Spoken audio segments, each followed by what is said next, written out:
देश के भविष्य के लिए, बेहतर कल के लिए जरूरी है आज पर सही इन्वेस्टमेंट। नमस्कार, स्वागत है आप सभी का। आपके साथ मैं हूं स्वप्निल। बच्चे और स्कूल यही देश का भविष्य और बेहतर कल की नींव रखेंगे और इस बेहतर कल की नींव बनाने के लिए जरूरी है आज। उम्मीदें कई हैं स्कूलों की, शिक्षकों की, छात्रों की, अभिभावकों की, पर हालात बहुत टाइट हैं क्योंकि प्रदेश की आर्थिकी की कोरोना से फाइट है। ऐसे में क्या चाहते हैं सभी और क्या मिल सकता है? आपनो बजट में आज बात इसी पर।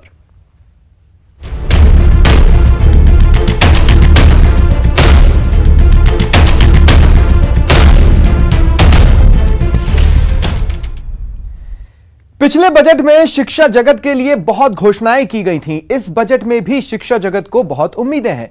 विद्यार्थियों को बेहतरीन शैक्षणिक वातावरण देने के लिए सरकार ने शिक्षा की मजबूती का संकल्प भी लिया। ऐसे में शिक्षा विभाग को बहुत उम्मीद है।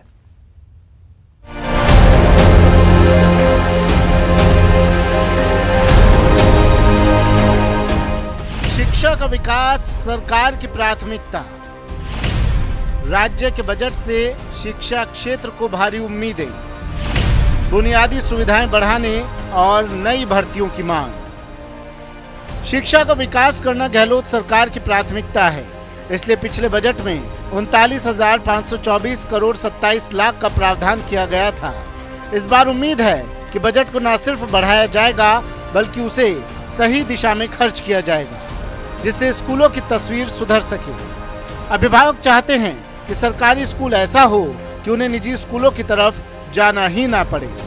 एक नजर शिक्षा के क्षेत्र पर। राज्य में कुल स्कूल 66,044। राज्य में कुल विद्यार्थी 85,83,572। प्रदेश के स्कूलों में कुल स्टाफ 4,37,255। पिछले बजट में 39,524 करोड़ का था प्रावधान। 91% बजट वेतन पर हो रहा है खर्च। इंफ्रास्ट्रक्चर, मेडिकल, टीए और अन्य खर्च पर सिर्फ 8%। इस बार बजट में राशि बढ़ाए जाने की उम्मीद। सरकारी स्कूलों में संसाधन और सुविधाएं बढ़ाने की उम्मीद। अंग्रेजी स्कूलों की संख्या बढ़ाने की उम्मीद। कंप्यूटर शिक्षा के लिए नए प्रावधान की उम्मीद। आवासीय विद्यालयों को बजट दिए जाने की उम्मीद। स्टूडेंट्स की कमी से जूझने वाले स्कूलों के शिक्षक भी चाहते हैं कि सरकारी स्कूलों में बुनियादी सुविधाएं पूरी हों। साथ ही स्कूलों का बजट बढ़ाया जाए ताकि भामाशाहों के भरोसे न रहना पड़े।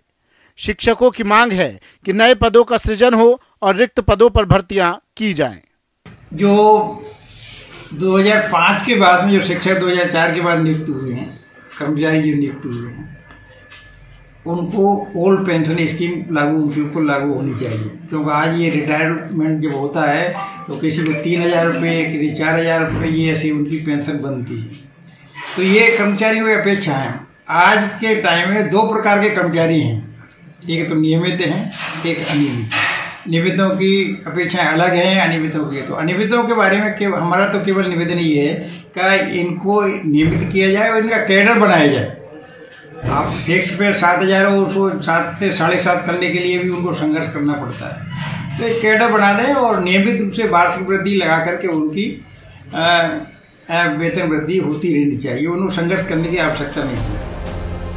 शिक्षा राज्य मंत्री गोविंद डोटासरा केंद्र सरकार पर राज्यों की उपेक्षा का आरोप लगा रहे हैं। डोटासरा ने केंद्र से कुल बजट का 6% हिस्सा शिक्षा पर खर्च करने की मांग की है। डोटासरा ने संकेत दिए हैं कि इस बजट में शिक्षा को लेकर खास तौर पर ध्यान रखा जा सकता है। कोरोना नहीं आता ना तो हम देश में नंबर 1, वैसे 2 नंबर थे तो नंबर 1 ही बन जाते। अभी तक तो नंबर 1 ही है जब तक दोबारा नहीं होता सर्वे। लेकिन शिक्षा में पहली बार राजस्थान में जो पहला बजट हमारा आया और जो दूसरा बजट आया वो ऐतिहासिक रहा। किसी स्टेट में ऐसा बजट नहीं है। हम केंद्र से भी आग्रह कर रहे हैं कि जब आप एजुकेशन पॉलिसी एक तरफ दे रहे हो तो उस पॉलिसी के इम्प्लीमेंटेशन के लिए हमको आप बजट भी एक्स्ट्रा दे। ये बजट काफी सौगात भरा हो सकता है। उम्मीद है बजट में एजुकेशन सेक्टर के लिए बहुत कुछ होगा ताकि सरकारी स्कूलों को मजबूती मिले और अभिभावकों का रुख सरकारी स्कूलों की ओर हो। बाबूलाल धायल के साथ महेश दाधीच, न्यूज़ 18। शिक्षा मंत्री गोविंद सिंह डोटासरा को उम्मीद है कि इस बार का बजट शिक्षा क्षेत्र के लिए ऐतिहासिक होगा। बजट में स्कूलों के ढांचागत विकास पर सरकार फोकस कर सकती है, साथ ही नई भर्तियों पर भी मुख्यमंत्री ऐलान कर सकते हैं। बजट में शिक्षकों को सरकार कई बड़े तोहफे दे सकती है। शिक्षा राज्य मंत्री गोविंद सिंह डोटासरा से बात की संवाददाता महेश दाधीच ने। शिक्षा भविष्य की नींव है और आगामी राज्य के बजट में शिक्षा पर विशेष जोर रहेगा, इस तरह की उम्मीदें शिक्षा विभाग में हर किसी को है। हमारे साथ में इस समय बातचीत के लिए मौजूद हैं शिक्षा मंत्री गोविंद सिंह डोटासरा। सर, किस तरह से शिक्षा पर विशेष जोर जो है राज्य सरकार की तरफ से दिया जा रहा है और आगामी बजट में किस तरह हम उम्मीद कर सकते हैं? देखिए, हम उम्मीद करते थे कि केंद्र सरकार एजुकेशन में बजट बढ़ाएगा, लेकिन उन्होंने तो बजट कम कर दिया। लेकिन हमारे जो 2 बजट आए हैं वो भी शिक्षा के क्षेत्र में बहुत अच्छे आए हैं, और अब का जो बजट आएगा वो भी एक नवाचारों का होगा और अच्छे तरीके से क्वालिटी एजुकेशन में हमारा स्टेट नंबर 1 कैसे आए, इस दिशा में एक मील का पत्थर साबित होगा। केंद्र सरकार से आप शिकायत कर रहे हैं कि उन्होंने बजट जो प्रॉपर शिक्षा में देना चाहिए था दिया नहीं है, शिक्षा नीति जरूर उन्होंने बना दी है, तो किस तरह से आप देखते हैं कि ये जो सीधा असर है वो राज्य सरकार पे भी पड़ता है? देखिए, निश्चित रूप से हमारे स्टेट का जो जीएसटी का पैसा जाता है वही पैसा हमको वापस मिलता है। तो कोई केंद्र कोई रुपए छाप के या रिजर्व बैंक से ले के हमको रोजाना नहीं देता है। तो जिस स्टेट में जो भौगोलिक परिस्थितियां हैं और जो इंफ्रास्ट्रक्चर की आवश्यकता है या शिक्षा को बढ़ावा देने के लिए जिन जिन चीज़ों की आवश्यकता है उसके लिए बजट पर्याप्त देना चाहिए। लेकिन केंद्र तो देखो केवल ब्रांडिंग में और प्रचार अपना करने में लगा हुआ है, वो उसको उतना ध्यान में नहीं है।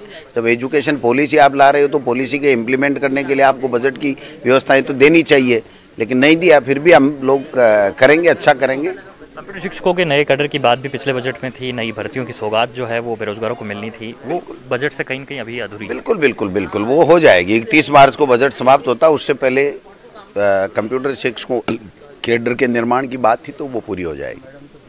तो पिछली घोषणाओं को समय पर पूरा करेंगे, यही कहना है शिक्षा मंत्री गोविंद सिंह डोटासरा का, और उम्मीद जता रहे कि इस बार का जो बजट है वो पहले से ज़्यादा और बेहतर हो सकेगा। महेश दाधीच, न्यूज़ 18, जयपुर। राज्य का बजट 24 फरवरी को पेश होगा। शिक्षक नेता इस बजट से बहुत उम्मीदें कर रहे हैं। शिक्षकों को नई भर्तियों से लेकर स्कूलों के इंफ्रास्ट्रक्चर तक में बढ़ोतरी की उम्मीद है। कंप्यूटर शिक्षकों की नई भर्ती की घोषणा कई दिनों से लंबित है। वहीं नई तबादला नीति का भी शिक्षक समुदाय बेसब्री से इंतजार कर रहा है। शिक्षकों को उम्मीद है कि इस बार का बजट शिक्षा जगत के लिए बेहतर होगा। 24 फरवरी को राजस्थान की सरकार विधानसभा में अपना बजट पेश करेगी। शिक्षा महकमे को भी इस बजट से बहुत सी उम्मीदें हैं। मेरे साथ में मौजूद हैं शिक्षक नेता विपिन प्रकाश। आइए उनसे बात करते हैं और जानते हैं कि आखिर शिक्षा महकमा किस तरह की आशाएं इस बजट से कर रहा है। विपिन जी, किस तरह की उम्मीदें आपको लग रही है? क्या क्या खास होने की इस बार आपको उम्मीद है इस बजट से? बजट में जब आता है तो उम्मीद होती है मूलभूत इंफ्रास्ट्रक्चर की। स्कूलों में मूलभूत लाइट, पानी, बिजली की सुविधा के लिए बजट दिया जाए। वो मूलभूत इंफ्रास्ट्रक्चर डेवलप होगा जब ही विद्यालयों का विकास होगा। उस ओर ध्यान न देकर बड़ा चढ़ा के बजट को पेश किया जाता है। तो उम्मीद कर रहे हैं कि बजट में जो नीचे का तो तबका उसको मिले, मूलभूत इंफ्रास्ट्रक्चर मिले, तो बच्चे अपना आप ही स्वाभाविक रूप से आएंगे। अगर बात करें महात्मा गांधी विद्यालय, सरकार ने पिछली बार खोला तो एक आस जगी और उन बच्चों में, उन अभिभावकों में जहां जितनी सीटें थी उससे करीब 5 गुने बच्चे आए और लॉटरी से सरकार को प्रवेश देना पड़ा, क्योंकि सरकार ने वहां इंफ्रास्ट्रक्चर डेवलप किया था। इसी उम्मीद कर रहे हैं कि 65,000 स्कूलों में इस तरह का इंफ्रास्ट्रक्चर डेवलप हो तो निश्चित रूप से सरकार विद्यालयों का विकास हो सकेगा। तो आपको उम्मीद है कि इस बार इंफ्रास्ट्रक्चर के लिए काफ़ी कुछ सरकार को एलोकेशन करने चाहिए। जब सरकार घोषणा करेगी तभी जाकर स्कूलों की दशा सुधरेगी। क्या स्कूलों की सूरत सुधरने से क्या बच्चों का जुड़ाव कहीं ज़्यादा होता है? अभिभावक कहीं ज़्यादा बच्चों का दाखिला सरकारी स्कूलों में कराते हैं? निश्चित रूप से जब अपने महात्मा गांधी वाला प्रयोग देखा, उसमें प्राइवेट स्कूल के बच्चे टीसी कटा के वहाँ आ गए। पिछले बजट में जो घोषणाएं की थी सरकार करी, हम 50% पूरी कर चुके हैं, लेकिन कोरोना काल था, इस वजह से सरकार को वॉक ओवर दिया जाता है कि उसकी हम समीक्षा नहीं करेंगे कि कोरोना काल में सरकार ने और जो चुनौती आई थी उससे निपटने की बात करें तो पिछले बजट में और अब क्या हो उस ओर हम नहीं जाते। उम्मीद कर रहे हैं अब ज़्यादा बेटर होगा और इंफ्रास्ट्रक्चर मिलेगा। जो खाली पद पड़े हैं वो भरे जाएंगे। अगर बात करें कंप्यूटर शिक्षक की, वो भर्ती सरकार निकालेगी। दिव्यांगों के लिए विशेष व्याख्याता नहीं है, वो सरकार निकालेगी। जो खाली पद पड़े हैं उन पर डीपीसी करी जाएगी। जिला शिक्षा अधिकारी के करीब 300 पद खाली पड़े हैं, मॉनिटरिंग का अभाव है, सरकार उसकी डीपीसी निकाल के उन पदों को भरेगी, तभी शिक्षा का सर्वांगीण विकास हो पाएगा और राजस्थान का शिक्षा में नाम हो पाएगा। ये थी शिक्षक का समुदाय की बजट से उम्मीदें। बाबूलाल धायल, न्यूज़ 18 जयपुर। शिक्षा विभाग के अधिकारी भी बजट से बहुत उम्मीदें कर रहे हैं। स्कूलों में बढ़ती छात्र संख्या, घटती सुविधाओं के बीच अधिकारियों को इस बार बजट से बड़ी घोषणाओं की उम्मीद है। बजट को लेकर के शिक्षा अधिकारी क्या सोच रहे हैं, आइए बात करते हैं जयपुर के जिला शिक्षा अधिकारी रामचंद्र पिलानिया से। पिलानिया साहब, बजट पेश करने जा रहे हैं मुख्यमंत्री जी, क्या उम्मीदें इस बार आपको? देखो, अपने राजस्थान गवर्नमेंट ने मुख्यमंत्री जी के और हमारे शिक्षा मंत्री जी के दोनों के सहयोग से शिक्षा विभाग के लिए पिछली बार भी बहुत अच्छा बजट पेश किया था। बहुत से विद्यालयों को क्रमोन्नत किया गया था। जयपुर जिले में भी 200 से अधिक विद्यालय माध्यमिक में और उच्च माध्यमिक में क्रमोन्नत हुए थे। और साथ साथ जो है पहले हर जिले में एक Mahatma Gandhi English medium school खोला गया और उसके बाद में हर ब्लॉक पर एक एक स्कूल खोले गए, जो कि बहुत अच्छी सफल योजना जारी है। और अब हम अपेक्षा करते हैं कि और अधिक जो है महात्मा गांधी अंग्रेजी माध्यम स्कूल खोले जाएं, जो कि ग्रामीण क्षेत्र के और गरीब तबके के बच्चों को भी अंग्रेजी माध्यम में पढ़ने का अच्छा अवसर मिले। साथ ही राजस्थान सरकार ने हमारे शिक्षा मंत्री जी और मुख्यमंत्री जी दोनों ने मिलकर के अच्छा प्रयास किया और विद्यालयों में भौतिक विकास के लिए काफ़ी बजट दिया। एक साथ बहुत से विद्यालयों में कक्षों का निर्माण किया गया और हम अपेक्षा करते हैं कि और अधिक बजट दिया जाएगा, जिससे राजकीय विद्यालयों की स्थिति बहुत अच्छी सुधरेगी। और साथ साथ इस कारण से स्कूलों का नामांकन भी खूब बढ़ रहा है और हमें यही अपेक्षा है कि अच्छा बजट देने से और जो हमारे राजकीय विद्यालय सुधरेंगे, गरीब तबके के और सामान्य तबके के बच्चों को अच्छी सुविधा पढ़ने के लिए मिलेगी। शिक्षक समुदाय की सबसे बड़ी मांग क्या है? जो शिकायतें लेकर के टीचर्स आपके पास में आते हैं, तो उनके लिए क्या चाहते हैं बजट से? शिक्षा समुदाय की तो वर्तमान में तो इतनी बड़ी कोई मांग नहीं है। लगभग जो है इस टाइम एक तो कोरोना काल में जो डीए की एक किस्त जो रुकी हुई थी, लेकिन वर्तमान में अपने राज्य सरकार की भी जो है स्थिति इतनी ज़्यादा अच्छी नहीं है और हमें अपेक्षा है कि जल्दी ही जो रुका हुआ जो डीए की किस्त है वो हमें गवर्नमेंट देगी। तो आप उम्मीद कर रहे हैं कि शिक्षा महकमे के लिए बहुत सारी घोषणाएं होने जा रही है और बहुत कुछ बदलने वाला आने वाले दिनों में राजस्थान शिक्षा के क्षेत्र में? हाँ, बिल्कुल, हमें पूरी उम्मीद है। जिस तरह से हमारे मुख्यमंत्री जी और हमारे शिक्षा मंत्री जी दोनों सक्रिय रह करके और शिक्षा विभाग के प्रति काफ़ी अच्छे प्रयास कर रहे हैं, उससे हमें लग रहा है कि आने वाले बजट में भी शिक्षा विभाग को बहुत कुछ मिलेगा। शुक्रिया। ये थे जयपुर के जिला शिक्षा अधिकारी रामचंद्र पिलानिया। बाबूलाल धायल, न्यूज़ 18 जयपुर। गहलोत सरकार ने पिछले साल बजट में ब्लॉक स्तर तक महात्मा गांधी स्कूलें खोलने का ऐलान किया था। स्कूलें खुल भी गई, पढ़ाई भी शुरू हो गई। कोरोना के बावजूद इन स्कूलों में दाखिला पाने की बच्चों में होड़ मची है। संवाददाता बाबूलाल धायल जयपुर के मानसरोवर क्षेत्र के महात्मा गांधी स्कूल पहुंचे। हर स्कूल की किस्मत महात्मा गांधी स्कूलों जैसी नहीं होती। राजस्थान सरकार ने पिछले साल ये स्कूलें खोली थी और एक साल में ही स्कूलों की सूरत बदल गई और स्कूल ऐसे निखर गए जैसे ही कोई कॉन्वेंट स्कूल हो। मेरे साथ में स्कूल की प्रिंसिपल अनु चौधरी, उनसे बात करते हैं। मैम, एक साल में कितना बदल गया? क्या सरकार ने बजट दिया या आपने जन सहयोग से सब कुछ किया है? नमस्ते। काफ़ी कुछ बदलाव हुआ है सर। सरकार ने हमें मदद तो ज़रूर करी, बिकॉज भामाशाह को हमारे साथ जोड़ दिया गया था कि उन्होंने ये मोटिवेट किया, उन्होंने लिस्ट प्रोवाइड करी कि इन भामाशाह को टच करें, बिकॉज एज वी नो कि यहाँ पे हमारे को फ्री एजुकेशन होती है, तो इतना बजट या फीस के अंदर हमारे को डेवलपमेंट फीस वगैरह की बड़ी प्रॉब्लम आती है। सो फॉर दैट रीजन हमने SDM से प्रपोजल लेकर भी हमने फीस का डेवलपमेंट फीस का करा, जिससे कि हमारे स्कूल को आज आप खुद भी देखते हैं कि 1.5 साल के अंदर हमने स्कूल के अंदर इतना बदलाव कर दिया है कि लोगों का रुझान यहाँ पे इतना हो गया कि they just want to seek admission, कैसे भी बाय हुक और बाय क्रुक। मैं गवर्नमेंट से उम्मीद कर रहा हूँ कि जैसे हमारे यहाँ साइंस फैकल्टी चल रही है तो उसके लिए लैब जो है वो प्रॉपर लैब नहीं है। जैसे होम साइंस है उसकी भी प्रॉपर लैब नहीं है और साइंस सब्जेक्ट की अगर बात करें अपन तो केमिस्ट्री की इन वेल फर्निश्ड लैब नहीं है और जो साइंस वाले बच्चे होते हैं उनकी लैब की काफ़ी रिक्वायरमेंट होती है सर। तो इस बजट से हमें काफ़ी उम्मीद है कि इन जो गवर्नमेंट स्कूल के जो ये महात्मा गांधी मॉडल स्कूल है उनमें जैसे स्वामी विवेकानंद मॉडल स्कूल है उनकी तरह भी यहाँ भी ये जो लैब वगैरह की उनकी फैसिलिटी मिलनी चाहिए, ये गवर्नमेंट से हम उम्मीद करते हैं। सर हम ये चाहते हैं कि जिस तरीके से विवेकानंद मॉडल स्कूल्स के अंदर और बाकी मॉडल स्कूल्स के अंदर एक्स्ट्रा इंसेंटिव मिल रहा है टीचर्स को, उस तरीके का इंसेंटिव हमें मिले और साथ में अगर टीचर्स के लिए क्वार्टर्स और बच्चों के लिए हॉस्टल की व्यवस्था हो तो शायद हम उत्तरोत्तर और शिक्षा पर करोड़ों अरबों रुपए खर्च किए जाते हैं, इसके बावजूद भी आज भी स्कूलें मूलभूत सुविधाओं से महरूम है। बारिश के दिनों में भवन से पानी टपकता है, दीवारों पर सीलन रहती है। दौसा में व्यास मोहल्ला स्थित राजकीय प्राथमिक विद्यालय बेहाल है। मूलभूत सुविधाओं से जूझ रहे स्कूल की तस्वीरें न्यूज 18 संवाददाता ने अपने कैमरे में कैद की। उम्मीद है इस बजट में स्कूलों के सर्वांगीण विकास के लिए ध्यान दिया जाएगा।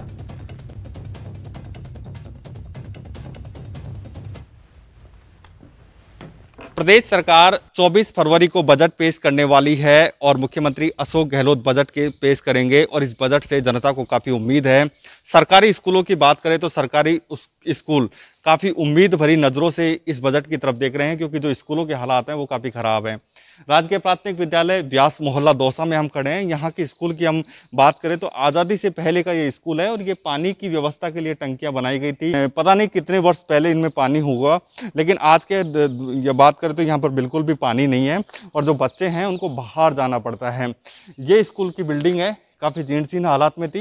हालांकि यहाँ के जो स्कूल के जो शिक्षक हैं उन्होंने यहाँ पर किसी भामाशाहों के माध्यम से इसमें पुताई का काम करवाया है, लेकिन जो ये छत देख रहे हो और छत पे ये पत्थर गिरते रहते हैं, इसलिए स्कूल के जो शिक्षक हैं वो भी टेंशन में रहते हैं और जो बच्चे हैं उनका जीवन भी खतरे से खाली रहता है। स्कूल के क्या हालात थे और आपने किस तरह इसमें कार्य करवाया और वर्तमान में आपको किस तरह की गंभीरता बरतनी पड़ती है, सतर्कता बरतनी पड़ती है? जी, मैं 2018 में यहाँ आई थी, जब यहाँ के हालात बहुत ही ज़्यादा ख़राब थे। ना कोई रूम थे पढ़ाने के लिए बच्चों के लिए, और जो ये ऑफिस था उसमें भी बहुत ज़्यादा हालात ख़राब थे। तो धीरे धीरे मैंने कुछ भामाशाहों से के सहयोग से और कुछ स्कूल मतलब गवर्नमेंट के द्वारा जो SFG की राशि दी जाती है उसके सहयोग से मैंने 2 कमरों का निर्माण करवाया है और जो थोड़ा बहुत जो रिपेयरिंग थी ऑफिस की और बाहर की वो काम करवाया है और बच्चों को जोड़ा है यहाँ, क्योंकि बच्चे इसलिए नहीं आते थे यहाँ पर क्योंकि जो यहाँ का इंफ्रास्ट्रक्चर था वो बिल्कुल ख़राब था। तो इस वजह से अब यहाँ शौचालय है, शौचालय भी बिल्कुल टूटा फूटा है और पानी की कोई व्यवस्था नहीं है। और बिजली की बात करें तो यहाँ पर पंखे लाइट की व्यवस्था है, कनेक्शन है, लेकिन पंखे की कोई व्यवस्था नहीं है। क्योंकि यहाँ पर पहले कोचिंग सिटी कोटा में देश भर के स्टूडेंट्स कोचिंग के लिए आते हैं। कोटा में आलीशान हॉस्टल्स, कोचिंग संस्थानों की इमारतें हैं। कोटा में कुछ सरकारी स्कूल बुनियादी सुविधाओं से महरूम है। इन स्कूलों को बजट से बहुत उम्मीद है। किशोरपुरा का सरकारी स्कूल बुनियादी सुविधाओं को तरस रहा है। एक बार फिर बजट पेश करने जा रही है। शिक्षा को लेकर क्या बजट रहेगा इस पर सबकी नज़र है। ये कोचिंग सिटी कोटा का एक स्कूल जो है वो दिखाना चाहेंगे हम। इस स्कूल की तस्वीर जो है टीन शेड के नीचे और कहीं कहीं खुले आसमान के नीचे आज भी यहाँ पर क्लासें चल रही है। लंबे वक्त से ये स्कूल जो है समस्याओं से जूझ रहा है। कुछ स्वयंसेवी संस्थाओं की ओर से स्कूल में जो है ये टीन शेड करवाया गया, तो कुछ यहाँ के अध्यापकों ने ही अपने स्तर पर जो है यहाँ पर व्यवस्थाओं को माकूल किया। लेकिन जिस तरह से सरकार शिक्षा को लेकर के जो बजट पेश करेगी उसमें क्या इन स्कूलों का भी भला होगा, क्या इन स्कूलों की तस्वीर बदलेगी, इस सब पर जो है सबको इंतजार है। सबको इस शिक्षा विभाग को बजट से काफी उम्मीदें हैं। सीएम गहलोत ने प्रदेश के सैकड़ों स्कूलों में विकास कार्य करवाए हैं, लेकिन कुछ स्कूलें अभी भी ऐसी हैं जिनके हालात बेहद खराब हैं। जोधपुर के पावटा स्थित राजकीय प्राथमिक विद्यालय बेहाल है। इस स्कूल का भवन जर्जर है। एक ही कमरे में 5 कक्षाएं संचालित हो रही हैं।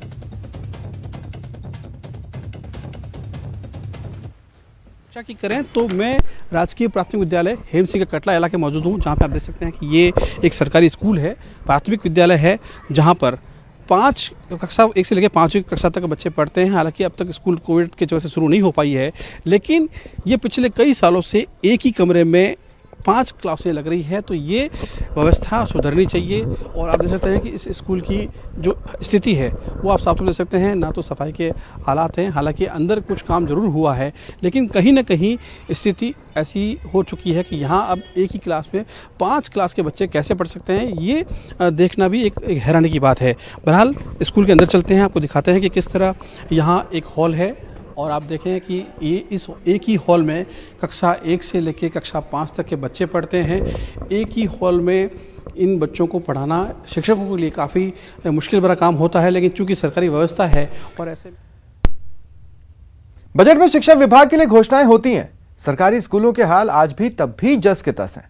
अजमेर में लोगों को 24 फरवरी को आने वाले बजट से उम्मीदें हैं कि सरकार सरकारी स्कूलों की तरफ ध्यान देगी ताकि बच्चों को यहां पर बेहतर सुविधा मिल सके।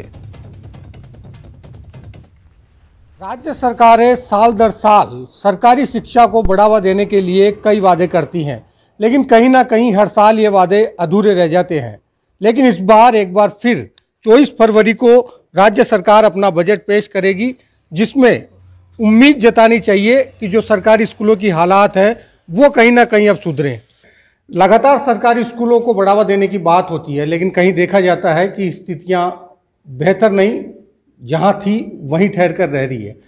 अब जो बजट आ रहा है, क्या उम्मीद लगाते हैं एक बार फिर सरकार से?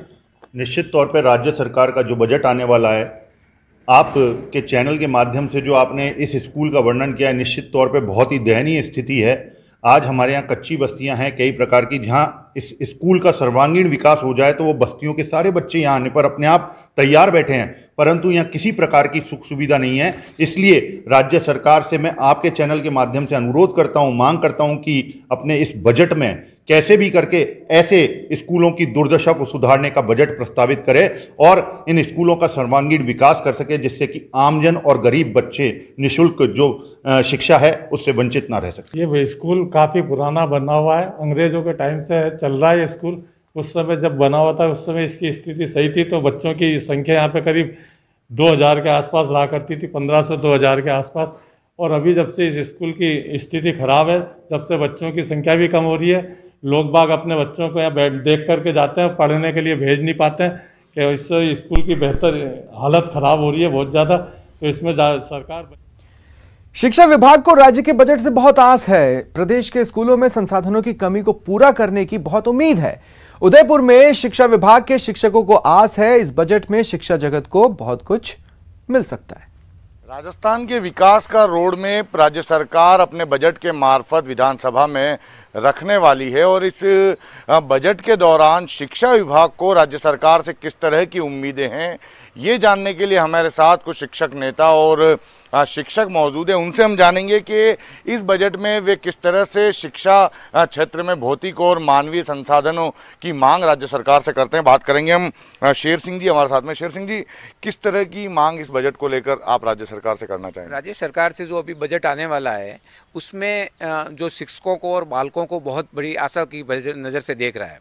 वर्तमान के अंदर जो इंग्लिश मीडियम के स्कूल कुछ ब्लॉकों में शुरू किए गए हैं और प्रत्येक शहर में एक एक इंग्लिश मीडियम का महात्मा गांधी विद्यालय शुरू किया गया है, परंतु अभी तक बहुत सारे बालक जो गरीब बालक है वो सरकारी विद्यालय इंग्लिश मीडियम में पढ़ना चाहते हैं, परंतु सरकार ने बहुत सारे ब्लॉकों में इसको शुरू नहीं किया है।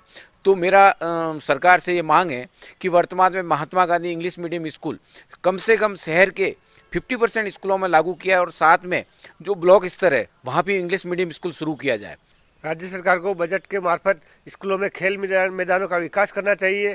और जैसा कि अपन उदयपुर में जिलों की नगरी में निवास करते हैं, तो पिछले 10 सालों से जिलों की नगरी में वाटर स्पोर्ट्स एकेडमी की मांग लंबित है, इसको शीघ्र पूरा किया जाना चाहिए। इसमें उदयपुर के कई बालक बालिकाओं ने राष्ट्रीय एवं अंतर्राष्ट्रीय स्तर पर अपने देश का एवं राज्य का एवं नगर का झंडा लहराया है और बच्चे अभी भी सतत प्रयास कर रहे हैं। और इस खेल को वाटर स्पोर्ट्स में कैनोइंग कायाकिंग ऐसा खेल है जिसमें ऑल इंडिया यूनिवर्सिटी की पिछले वर्ष आयोजित प्रतियोगिता में जनरल चैंपियनशिप मोहनलाल खड़े द्वारा प्राप्त की गई है एवं अभी भी कुछ बच्चे अंतर्राष्ट्रीय स्तर पर प्रतियोगिता में जाने की दहलीज पर खड़े हैं। जैसे कि मई माह में एशियन चैंपियनशिप में यहाँ से बालक बालिकाओं का उसमें सिलेक्शन हुआ है, तो इस खेल के लिए प्रारंभिक इंफ्रास्ट्रक्चर मुहैया कराना चाहिए एवं राजस्थान राज्य क्रीड़ा परिषद द्वारा इस खेल को मान्यता प्रदान करी जानी चाहिए ताकि बच्चों को TADA की सुविधा मिल सके एवं बच्चे इस खेल में बहुत आगे। तो सारी उम्मीदों का जवाब 24 फरवरी को। फिलहाल इतना ही, नमस्कार।